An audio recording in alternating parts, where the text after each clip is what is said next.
महाराष्ट्र के अकोला से इस वक्त की बड़ी खबर सामने आ रही है, जहां सिटी अस्पताल में अचानक आग लगने से हड़कंप मच गया। आग लगने की सूचना मिलते ही पुलिस और फायर ब्रिगेड की टीम तुरंत मौके पर पहुंची और राहत बचाव कार्य शुरू किया। अस्पताल में मौजूद मरीजों और स्टाफ को सुरक्षित बाहर निकालते हुए अलग अलग अस्पतालों में शिफ्ट किया गया। फायर ब्रिगेड की कड़ी मशक्कत के बाद आग पर काबू पा लिया गया। गनीमत रही कि हादसे में कोई जनहानि की खबर नहीं है। फिलहाल आग लगने के कारणों का पता लगाया जा रहा है। प्रशासन पूरे मामले की जांच में जुटा हुआ है।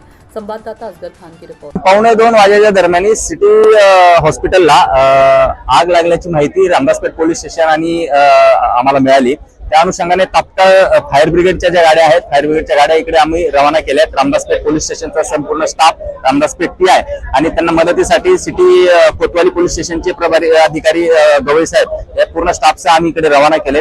त्या दरम्यान जे हॉस्पिटलमध्ये एकूण 18 पेशंट असल्याची माहिती आम्हाला प्राथमिक माहिती मिळाली। सर्वचे सर्व 18 पेशंट जे आहेत ते सुखरूप आहेत।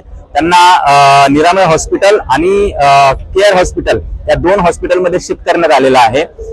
बाकी जे एमएससीबी आणि इलेक्ट्रिसिटीशी संबंधित जे अधिकारी आहेत तर त्यांच्याकडून बाकी पुढचा अहवाल आम्ही घेऊ की नेमकं कारण यामागचं काय होतं। आता प्रथम दर्शनी त्याच्यामध्ये शॉर्ट सर्किट असल्याचं ते माहिती मिळत आहे। जे एसी आहे त्या एसीच्या काही वायरिंगला स्पार्क होऊन त्याच्यातून तो धूर तयार झाला अशी ती माहिती आहे प्रथम दर्शनी। बाकी एमएससीबीचा अहवाल आम्ही हस्तगत तपासामध्ये हस्तगत करून बाकी पुढचा तपास यामध्ये करू आम्ही।